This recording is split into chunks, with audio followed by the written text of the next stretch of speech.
anto kathumba ni bekiri MPIINE onde borithi bakabanirite na magiri ja Kenya baria baguciumirite na wingi kuregana na rwaria rwa Finance Bill 2024. Kenya baba baritariria tayari ni bainyiritwe bunene ni murigo jogoti kundi bia teteri bakioto ni boriti anto baria bekiri MPIINE kurekerwa ni untomu Kenya ari na kioto gya Kwaandamana. Anthony Kathenya gatuonie mbicha uria yatinda mushine jwa Nairobi.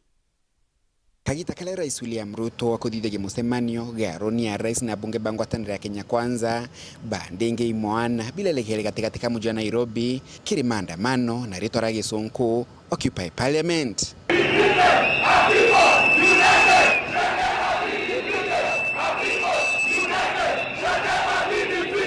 Thithite ja muthenya otabulera limbangani Akenya muno imwana kumakire ikundi nkurani mbe gutetera gioto kia mwingi balale gatigati ka mji wa Nairobi. That we are not begging them. Let them, yes, I think they are listening and that's all. Thank you. No, finance bill, no.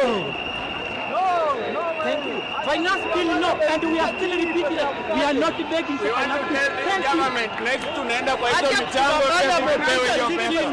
pesa kipuma studi wanatembea nayo watupatie pia sisi. That's what we want. Maandamano mama makithithikaga barabarani ja mji wa Nairobi amonogu borithi tabareka ikiangaratanagia na kwithira bagitumira tear gas kwathukania imwana bingi bila moronto wao urali kuria bunge gutajani na muswada wa kigina wa mwaka wa 2024 na 2025 nao kagita gaka Kenya kathumba balabale umiritie kiri maandamano mama muno kumakire ikundi bya gutetera gioto kia mwingi ni bethiro bakigwato ni polisi itagari lilia lithiro likimenerwa ni abunge ba mji wa Nairobi helio Babu Wino wa Embaka Assist amuna Amos Mwago wa Starem. We are rejecting the finance bill in totality, and actually we join in condemning the police for actually harassing people who are purported to be their bosses.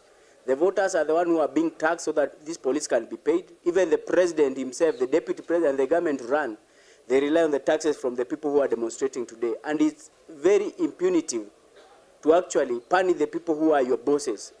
That Article 1 of the Kenyan Constitution gives us the mandate, gives the people the mandate that the sovereignty only belongs to the people and nobody else. Ruto, being the president of the country, has a fiduciary duty. Is only holding this seat in trust for Kenyans. This seat does not mean that it is his personal property. Therefore, demonstrations must just proceed as they've started. Bunge baba bali ni baba ndindaga na thirikari ni baugite gutagari no riku kuma kithirikari nene likabarigeria kupinga muswada uju. And I urge all members of parliament to still vote no, vote against the draconian, the oppressive finance bill that has caused untold sorrows in the lives of Kenyans. We're not aware of what amendments they have done, and that is why we are saying if they have done some amendments, we are asking the Speaker to suspend the debate, the tabling of that finance bill today, and we are asking for the Committee on Finance to go back and redraft a new finance bill and bring it back to the people. Kumamuji muneno Nairobi, Mbeta Anthony, Rangi wa Kathenya.